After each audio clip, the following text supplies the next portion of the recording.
addictions support. It's the success of that program which is helping to inform this new plan. And if there has been a positive impact of the pandemic, certainly I think this would be counted among that short list of those things that have been positive of us creating this model. The report suggests the new hub could include up to 60 beds for men experiencing homelessness, but also give people access to the same types of supports they found at Waterworld, two things that experts say must go hand in hand. It's next to impossible to deal with issues that are rooted in trauma when you don't know that you have a safe place to sleep every night. A new location would also have to be found, a process likely to mirror that is currently underway to find a safe consumption site in the city. Regardless of where we hopefully end up, there will always be a voice and some level of NIMBYism. We will never make everybody happy. Funding, of course, still remains the biggest question. The mayor says that's one of the details that is going to be worked out over the next couple of years as the plan comes together. Jacob Barker, CBC News, Windsor. After 47 years of delivering newborns and caring for expectant moms, Windsor Regional Hospital nurse Mary Giswine is stepping away. Now, the 66-year-old spoke with CBC News and reflected on her successful career. I loved it. It changed. It was always exciting. I mean, seeing mothers and babies born, there's nothing better. I mean, it's very exhilarating. It's high pace, high stress. The patients come in, they're desperate, they need your help, and you need to get their control because you want them to have the best experience they have. So you talk to them and they get to know you, and you just say, I've done this before, we can do this together. You see them a lot of the whole pregnancy, and then the patients deliver, and so that's very exhilarating to see that all that is for good, and the babies come out perfect and everything's normal and the family's happy, and that's great. On the other hand, sometimes, people come in an emergency situation and it doesn't go well and the babies don't survive, and that's very difficult. You feel very close to that family and you take a piece of that home with you too. It's not like you just forget it and it's just a patient. You think about it, you dream about it, you lose sleep over it. I miss seeing the patients. You talk all day long and every day with them, so they talk to you about your families, you talk to them about their families and their other children and how the children are going to react with the baby, and you see them so much that I'm going to miss them. So much knowledge and experience there. She's looking forward to relaxing and spending time with her two daughters and traveling more as well when it's safe to do so. There was some heavy rainfall on Saturday night, led to another flood inside of Windsor Regional Hospital. The emergency department entrance, along with some procedure doors and hallways in the diagnostic imaging area, were affected at the Met campus. Other parts of the hospital, they're being cleared up as well. No impact to patient services, though. And at the Olette campus, the cardiac catheterization lab, it was flooded, but the hospital was able to reopen it today ahead of schedule. Several hallways in the kitchen, they were also impacted. I went to a camp on Friday. Well, sort of. Really, I spoke with some happy campers who had just finished up another year of Camp Migizi. Now, the Greater Essex County District School Board launched this back in 2014. Indigenous students invited to join grades 3 and 6 this year. The pandemic, it's turned it virtual, but the focus, it stays the same. At its core, Camp Migizi is driven by elders and knowledge keepers. It's shaped by feedback from students and by parents. This year, water walkers, part of the lesson. Traditionally, Indigenous women were responsible for water, both caring for it and carrying it.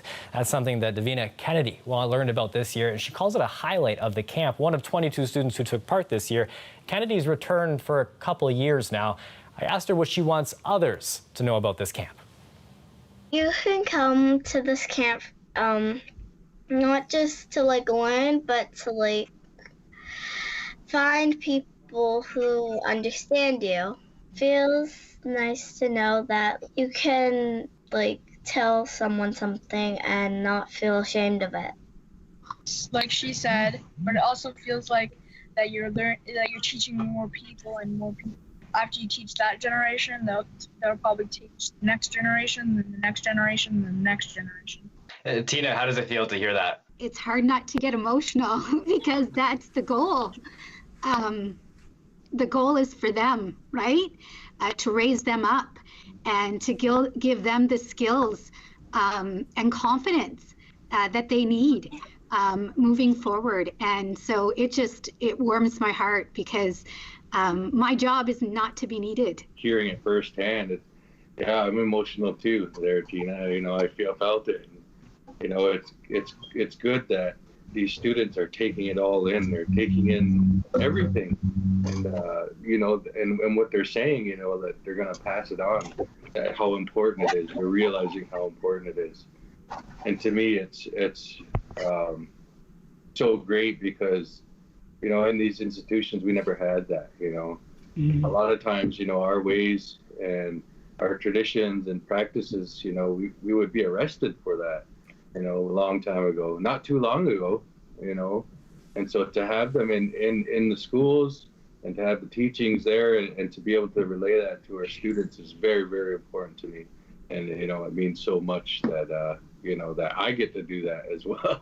But, more importantly, I'd like to recognize those elders, because those elders and those ancestors, that didn't have that type of schooling and stuff, they had their teachings and their ways.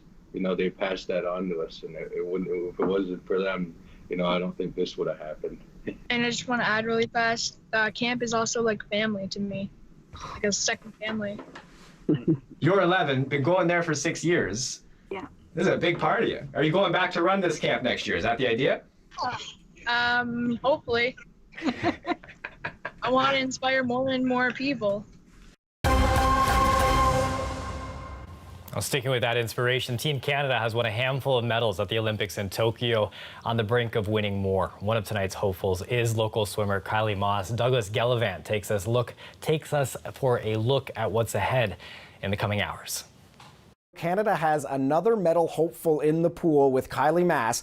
She'll be competing in the 100-meter backstroke, the event where she won a bronze medal in 2016 in Rio. Since then, she's really established herself as one of the premier swimmers in this discipline, winning the World Championships in 2017 and in 2019. Now, she's going to be pushed by both the Australian Kaylee McCown and the American Regan Smith, both of whom beat the Olympic record in the preliminary round.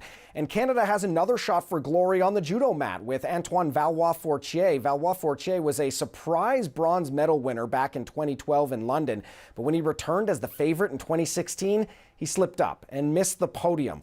A couple of surgeries later, he's back in top form and ready to go for it again in Tokyo. And in diving, the Canadian pair of Megan Benefetto and Kylie Mackay are in action in the 10-meter synchronized platform. Benefetto is the veteran of this team with bronze medals in 2012 and in 2016. She won that with her partner Rosaline Filion, who has since retired. Mackay is her new partner, and this is her first Olympic Games. And on the team side of things, Canada's softball team has a shot for a medal. They play Mexico for the bronze starting at midnight Eastern time. This is the first time softball is back in the Olympics since it was dropped from the program following Beijing in 2008. Canada finished fourth in that tournament. And Canada's women's soccer team back in action as they wrap up the group stage against Great Britain. This is going to be a tough test for the Canadians, and it will decide the winner of the group. Canada's spot in the quarterfinals, though, is already all but confirmed after a win over Chile and a draw with Japan in the first two games. And now here's a look at how things stand with the medals heading into day 4. China leading the way with 18 overall, but Japan has the most gold medals with 8. Canada sitting back in 10th place with 1 gold, 2 silver, and 1 bronze. Douglas Gellavant, CBC News, Toronto. As you saw there, Team Canada already with its first gold. Maggie McNeil won the women's 100-meter butterfly in the pool. Adrian Arsenault, she spoke to the 20-year-old swimmer about her victory and her family's reaction to it. Gold for Canada, Maggie McNeil in 55:59. You had this amazing look on your face that the cameras could see when you finally hit the wall. It looked like you were like, what? Did I just do that? What was happening there? Yeah, so part of it was probably me trying to squint at the scoreboard. There's been a couple pictures of that, and it's always funny. But yeah, winning at Worlds was completely different. I mean, it's the same crowd, but I think just the fact that it's an Olympics is a whole different feel, and I just can't believe that it happened. And because that's what everyone dreams of when they start swimming, so it's just incredible. I feel like there might be Canadians out there Googling you right now. What are they going to find? What do you want people to know about who you are? I would just say I'm a really fun person that likes to take things seriously when it comes down to it. But swimming is my job and it's what I enjoy doing the most. Excellent. You got a lot more in the tank? I like to think so. I did bring it with me. Look at that. It says Tokyo 2020. That's fantastic. How does that feel? It's very heavy. I was not expecting it. Yeah. Have you called home? I briefly talked to my mom with poor connection, so she'll be the first call I make once I get back to my room. And through that crackly phone line, what did she hear? She heard my daughter kind of just screaming and crying, so it was a mix of emotions. Canada has a new Governor General. Mary Simon made her history as the first Indigenous person to represent the Queen in Canada. Now tasked with healing Indigenous people's relationship with the Crown, boosting the public's perception of Rideau Hall, and following the resignation of Julie Payette. CBC's Ashley Burke reports. An installation ceremony like no other. Steeped in symbolism, marking historic change. Mary Simon's Inuit culture honored. As she replaces the Chief Justice, he stepped in to fill the role during the second longest vacancy at Rideau Hall in history. Not every day is this formal. Mary Simon now taking over during a significant time as Canada reckons with its dark past.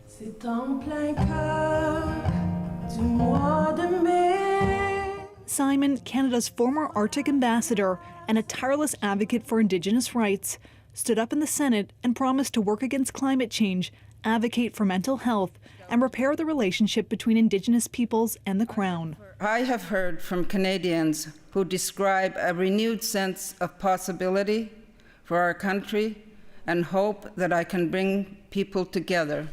Her message also delivered in Inuktitut, another first. My Inuk name is Ningyukarlak, and Prime Minister, it means bossy little old lady. A lady who then tackled her lack of French head on with humility. Le plus élevé. Sometimes I have a little trouble pronouncing, but I'm learning. Her words today about replacing hurt with hope, a message in keeping with the man who chose Simon for the job and his commitment to reconciliation.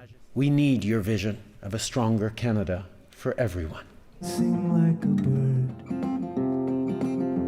to the oncoming light. A moment her family never thought they'd see. I thought of my mom and dad and my grandmother, and they would have been very proud of her. Simon has already moved into Rideau Hall, unlike her predecessor, a sign of a return to normalcy and her commitment to healing wounds of the past.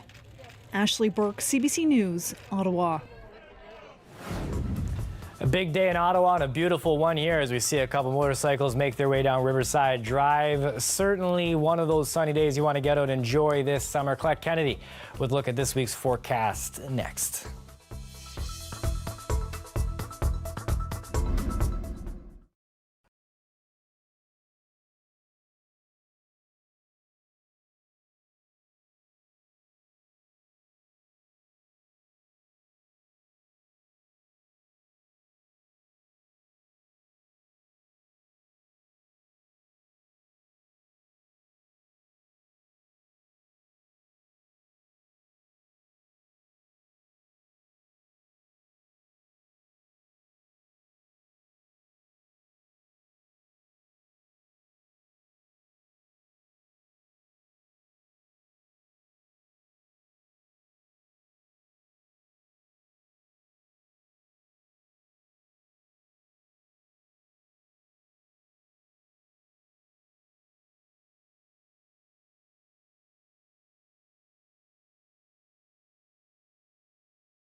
The power of love can get you through a lot of trying times, even a global pandemic. An Ottawa man, he's living proof of that, recently marking a milestone that demonstrates a deep commitment to his wife. She can't walk or talk, but I think she still appreciates that I'm there, you know, and as I say, she can't see me through my face, but I think when I get there in the morning, there's a little glimmer of, oh yeah, that's good. Now, Bruce Coughtry has had 100 COVID tests so that he can visit his wife in a long-term care home. They've been married for 50 years. He visits her every day, feeds her lunch, takes her for walks. Now, fortunately, cases are dropping. Restrictions are easing. Fully immunized staff, caregivers, visitors no longer have to get tested before entering the homes, as long as they aren't showing any symptoms.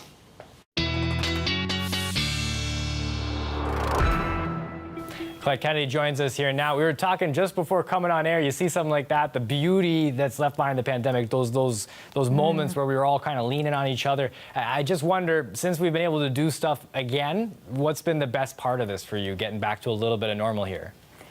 I know I should say something much more profound. I mean, obviously, like seeing my family a bit more, not just, you know, spending time with my mom. We got to celebrate her birthday, but just being out to eat. You know, having somebody wait on you just for a little bit and have a nice meal out. What about you? Eavesdropping is the same thing. You're just out there and you just hear people having fun, talking about what this has been like for them. It's just the city here too. Like you go out like Saturday before it rained, you know, you see everybody outside, just that life is back there now. And I think that's one of those things it's been nice to mark this summer. And stories like that, it's just a nice little reminder of like enjoying those happy times. Yeah, it is. It is very special, isn't it? Things are changing. Traffic as well as it begins to come back too. Speaking of what's coming back or coming or going, the heat. Let's look at that. We have it for the moment, and we'll just see some slight changes with this. I'll show you here coming up when we get into the longer range what's going to be happening. But 31 is our current temperature. Yes, we do have a humidex, but we've seen it much more extreme than this. It's not in the upper 30s towards 40, so a humidex value of 34, so some humidity there. Our wind flow, you can see that northwesterly wind, and speaking of west to northwesterly winds, that's kind of been the primary wind flow across the province, so smoke from those forest fires in northwestern Ontario have been making their way further south. For now, those air quality statements, they were pushing closer, but then have moved back, and they're into eastern Ontario as we're seeing some slight changes. But off and on, we're going to have that risk of seeing some air quality statements coming back at us through the week. A little bit of rain can help with this in terms of the atmosphere. And I know it looks like a lot, but by the time this works its way through Windsor, I don't think we'll be seeing a lot.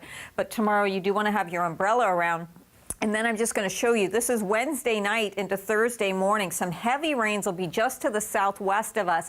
Any shift in that movement could really impact things here, but it looks like it will. We'll kind of dodge that one. So that's something to look for again Wednesday into Thursday. But for tomorrow, just dealing with that, this is what I mean. Although many areas may see some rain, should be pretty negligible in terms of the amounts there, so less than 5 millimeters. Central Ontario will see a little bit more than that. So tomorrow, slightly cooler, 28 degrees. Wednesday, mix of sun and cloud, and 29 for your daytime high. And here's this pattern where every few days we get into some rain. So that's early on Thursday where we see that coming through that I was just showing you on the graphics. We were also, if you're following on Twitter, Devin Haro is one of our sports reporters over there we got in Tokyo. He was talking about rain tonight. The pool is not getting canceled for any of those events, whether the rain happens in Tokyo or not. You, a swimmer as well, what's it been like for you to watch some of these athletes, you know, compete at the highest level like this? When I was a kid, and this really, like, I looked up to, he was ahead of my time, but like Mark Spitz, like, he's kind of athletes, right? So I always dreamed of being, because my sisters and I swam, of being an Olympic athlete. Never happened, obviously, but I really admire, because I know what goes into it, the training for these folks. So impressive, eh, Chris? No, it's just so neat to watch. It's just special, and I just love that we're able to see that. And obviously, we've got local Kylie Moss who's swimming tonight. We're all hoping that things go out on best for her. Yeah, wishing her well for sure. Absolutely. Thanks, Colette. You're welcome. Coming up next, there are concerns, though, about a typhoon. We will take you there and figure out how close that might come to some of the places dealing with the Olympics right now.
Olympic organizers have been working to prevent COVID-19 from disrupting events in Tokyo. They now face another challenge. A typhoon is moving north from the Pacific. It could make landfall on Japan's main island within the next 24 hours. Now that's going to bring heavy rain, strong wind, high waves. That's prompted organizers to already alter schedules for some of the events, including archery, rowing, and sailing. The country that led the Arab Spring 10 years ago is facing a major political crisis. The president of Tunisia has ousted the government and suspended parliament with help from the army. Some groups are praising the moves, while others, they call it a coup.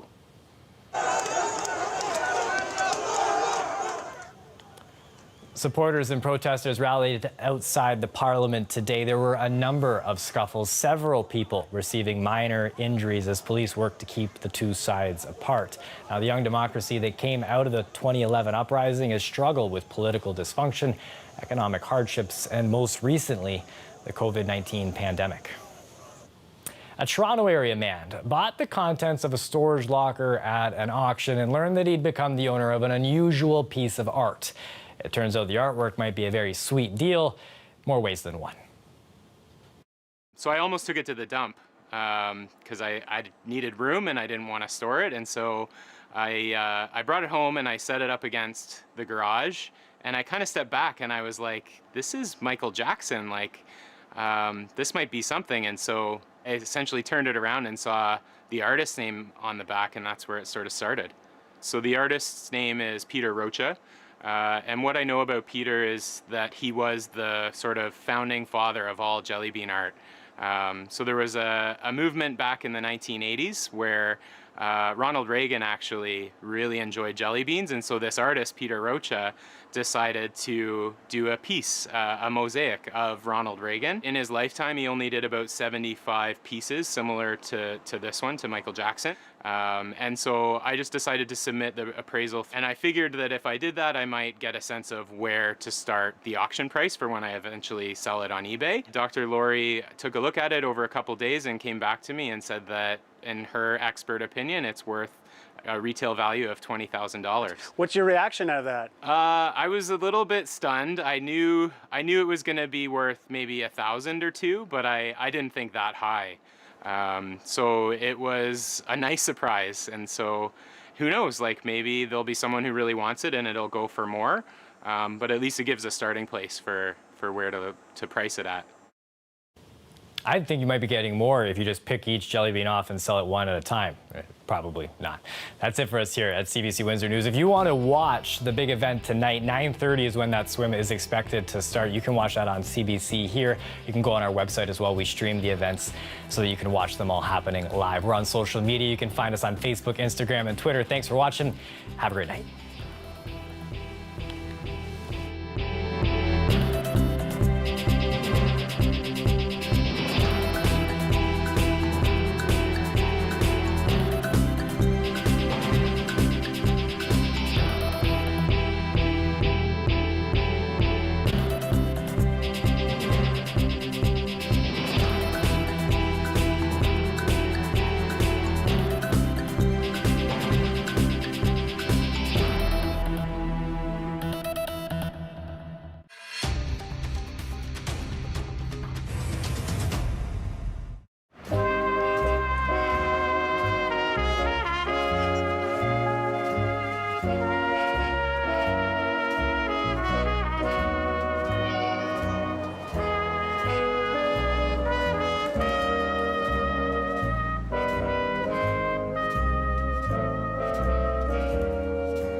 Nige!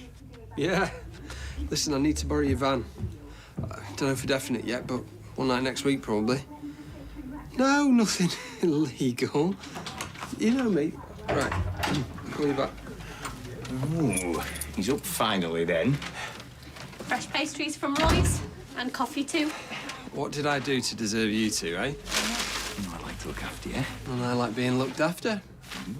All right, pack it in, you two. I don't want to see any of your mushy stuff. Can't help him. Look at him, he's gorgeous.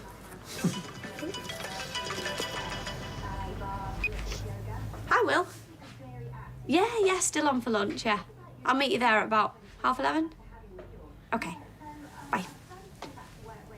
You know how I feel about you hanging around with that lad? You need to stop worrying. Will's nice. I like him. I just thought I'd come and see how you were doing. Not very well. It's hard to get anything done with this thing on. I do feel really bad about your wrist, so if there is anything that I can do to help. Oh, well, Eileen, that is great. Thank you so much. Oh, no, it's no problem. And your timing is perfect. Todd's not in. I've got to pick up a cadaver from the hospital. I can't drive and I can't lift. A cadaver? I can't do that. Well, to be fair, you did say anything. You did say no problem. Yeah, well, I was thinking more of making you a brew or answering the phone for a bit. I'm not lifting a dead bodies. I'll have nightmares for weeks.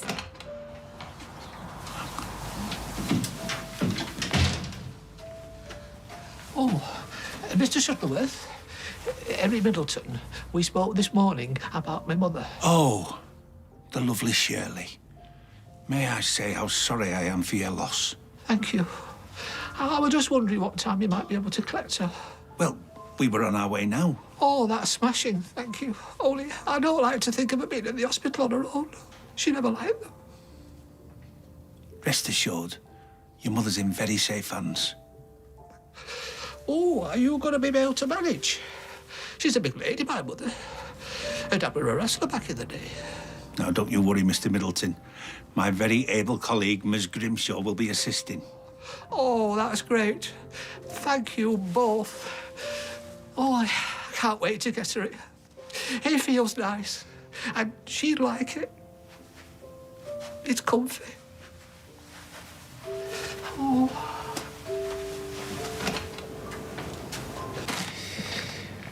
See, you still like your cheesy crisps. Low fat these, though. I'm a changed man now. I'd give that 5. Sorry, gents, but it's emergency call of nature, but rest assured these hands are clean. Happy birthday was sung and hand gel was applied. Glad to hear it. Poorly boy, I'm glad you popped in. I was just about to call you. Yeah? Yeah, it was slightly awkward, but, well, it seems like I haven't had your rent for this month. That's weird. It's on a standing order. Just let me check. What bog roll, Vicar? You went through 4 yesterday.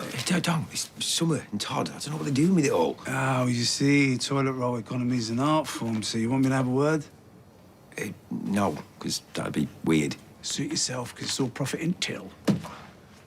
I don't believe this. There's no money in my account. Do you think you've been hacked? No, my wages ain't gone in. I'm overdrawn, so the bank's put a stop on me spending. Right, so what, you're not going to buy anything, then? Looks like it. Well, I'll get it and just pay me back later. No, it's all right. I'll sort it with Ed and then I'll come back.